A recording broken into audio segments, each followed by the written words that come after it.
Really set the tone tonight. You turned it over 25 times. You really set the tone in the first and third quarter too. What was the driving force behind that? Well, I thought start the game we were very active on both ends, and I thought Sean, everybody, pitched in, but we got our hands on a lot of balls that turned into turnovers, and that's something that we've been getting better at since the new year, and tonight was one of those nights. I think where we have 28.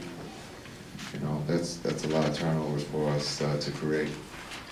You're back to 500. Just mentally, considering where you were at 10-21, how does that feel right now? It's good that we got the win. I'm a big believer. You play 82 games, you're going to have a record. So being 500 is for you guys to write about, but for us, it's to get better each time we take the floor. Jason, ever since you switched to this small lineup, you've talked about your need to turn teams over as opposed to maybe beating them on the boards.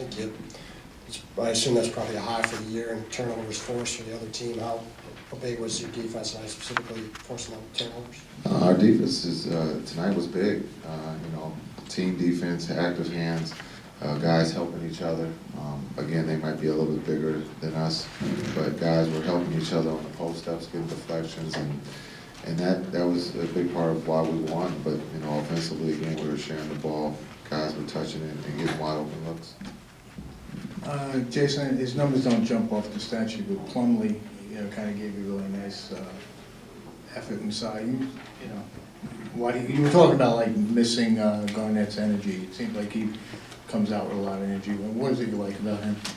Well, tonight he didn't get in foul trouble in the first 2 minutes, so he's a quick learner. But I think with his energy, his athletic ability to be able to change shots, rebounds, he's going to make mistakes. He's a rookie. But he gives us, that energy, and guys kind of fed off of that, and he was a plus out there, to start the game.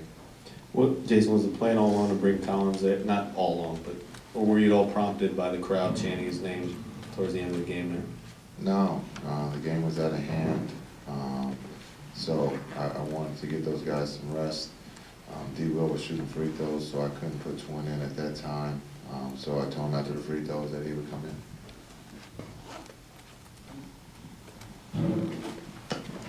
Did you in fact hear the crowd, and just if you did, just what you think it says about your home fans if they kind of wanted to see him get in the game? I'm sorry, I don't pay attention to what people say. I'm sorry. But hopefully they were happy. Anybody else? Okay, thank you. Mason, you guys really set the tone on defense. One of the major catalysts out there tonight. Just take us to that first quarter. We knew that they come out strong offensively in the first quarter. I think over however so many games that they had been +6 like the last 5 or 6. So we wanted to set the tone on defense, and then our offense I thought it looked really smooth in the first quarter as well. We really spread them out and got good shots each time down the floor. Coach really doesn't put a lot of interest in the fact that you're back to 500, but right. Mentally, where you guys were, does that matter to you guys? Yeah, I think when we were trying to figure it out early in the season, we would have given anything to be back at 500. So it's just getting back here now. We got to make a push and get a few more wins before the playoffs. But I don't know. I think it's better to be known as a winning team than a losing team. Getting the win over the Bulls, how much of a confidence boost is that for you guys? That's big because the Bulls, they don't just give away games. They show up every night. They always play hard. So if you beat them, you beat them. They didn't take a night off. They're not that kind of a team. So we earned it tonight, and we'll take it. What was your preparation like to get ready for Noah? Yeah, just watch film. Kevin's played against him so much. Even though he didn't play tonight, he was a shoot-around. Kind of took me through his tendencies. A lot of these guys are helpful in the scouting report, showing me different things on the film, and then getting on the court and showing me different things that the opposition likes to do. Thanks, guys. Yeah, what's up? When Jason said, what's the one thing you missed with Garnett? He said his energy. When you're going and you're playing essentially for Garnett, I know you're an energy player to begin with, but are you trying to be even more? Yeah, I think you almost have to go over the top to an extent because those are big shoes to fill. I mean, everybody they hang on every word he says. He's vocal, and you guys respect what he says. They might not respect me the same way, so I just gotta say it louder and more often. But and I'm talking about making calls defensively. So whether I'm calling a pick and roll coverage out or telling somebody to go help, I just have to be real demonstrative in that. Spinalco said something on TV. He was talking about your game, and I don't know if it's just a Duke thing or what, but he goes, he doesn't try to do too much. He does what he can. What does that mean? Well, I mean, I know what it means, but I think on this team, they aren't looking for another scorer. We have a lot of guys that get paid a lot of money to put the ball in the hole. So this season, I've had to find my spot to get on the floor. So, really there's stretches where I wasn't playing. So it's like, what do you need me to do so I can be valuable and be a part of this thing? And it doesn't mean I can't score. It doesn't mean I won't score, next year or whenever. But for right now and for this team, I'm doing what they need me to do. Kid is a rookie coach. Right. Seems like such a long time ago when you guys were, far below 500. Oh, man. How has he kept you guys motivated over the past couple of weeks, especially since the new year? Really, he's been positive. Even when we were at our lowest point, he was positive with us. I don't think he ever questioned that we would turn it around, and that sounds crazy, but I think that was just his outlook. I think he knew bringing new guys in and it being his first year, and I think he knew it would take a little while to figure it out, but you got the sense and the confidence from him that we were going to turn it around. It was just a matter of time, and now that we're going, we really need, like Paul was saying, we can't creep into the playoffs. We need to go in really hitting our stride. You think that he's going to put a necktie back on, or you don't think he's No. He's a little superstitious. I didn't know that about him, but he's definitely not bringing out the tie again. Thanks. Yeah, definitely. This is a big win for us. And just mentally, the Bulls have really had our number. And to be honest, if I was them, I feel like when they come play the Nets, they feel like they can beat us any time. I think the guys really had the pride tonight to say, we're tired of getting pushed around by the Bulls.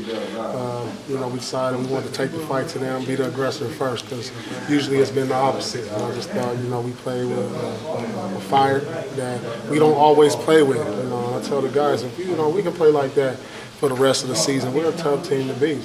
Just got to play with a high intensity night in and night out and play for one another. And that's what you saw tonight. It looked like you were trying to establish that tone yourself the way you're going at it with Boozer and Gibson inside. Was that something you kind of actively tried to do? Yeah, definitely. I want to, try to set the tone defensively, because that's when we're at our best, when we're getting stops, when we're getting steals, turning teams over. We got enough offensive talent here if we just trust one another. But defensively, that's where, you can control your effort and your energy night in and night out. And I want to try to establish that, especially without our defensive leader, Kevin Garnett, being out there. You said before the Milwaukee game that this team doesn't scare anybody. Was tonight? What's that again? You said before the Milwaukee game that the Nets don't scare anybody. Do you think this was the first step to maybe becoming a scary team? Well, we got to consistently do it. We've had a lot of games where we play well against good teams, and then against lesser teams, we don't play as well. I think the teams that are more intimidated are the guys, or the teams that can do it over a long period of time. So we have the rest of the season to really show that as we continue to go out there and play quality teams that we have to beat in order to get that type of recognition of, putting the fear factor in some teams. Well, sounds like Jason Collins going to get another 10-day. How good is it to have him around for another couple games? Well, it's good. His veteran presence. On the bench or when he's in the game. He's very in tune to what's going on. He's picked up things very quickly in a matter of a week or so. And so, just having that big man depth, it's going to be huge for us, coming down the stretch of this season. I don't know how much longer I'm going to have to guard the Boozers and the Zach Randolphs of the world. He's going to have my back. You've talked for a while about the importance of getting to 500 and kind of getting to that point. How important is it to finally do it after all this time? Well, we can't rest right there. That's the key. We hit a benchmark that we've been fighting for all season. Now it's time to surpass that. So hopefully we can feed off of that, continue to grow as a team. The playoffs are right around the corner. 22, 23 games. I don't know how many left, but right now is our time to be playing well and continue to play better than 500 basketball. As a coach, how do you feel Jason Kidd has responded to the adversity you guys have faced as a group this season? He's done it with a lot of poise. I think he's grown as the season has progressed and gone further. He's learned from mistakes, just like all of us, who've been put in first-time situations. We're all not perfect, just like us as players. We make mistakes and we learn from it. Jason has learned from his experience from being on the sideline, and I think he's picked up things a lot faster than, really some coaches that would expect, especially having no coaching experience. Paul, you talked about how important it is to get above 500. Somebody had told you before the season that you guys would be a margin still not above 500 at all this year. What would you have said to that? I wouldn't have believed him, but sometimes chemistry and things take longer than you expect. And then throw in the fact that we've been injured for the whole first part of the season. A lot of things, were a factor, I think, in us not playing well at the beginning of the season. But, it's not how you play at the beginning of the season. It's how you play at the end and in the playoffs that really matters.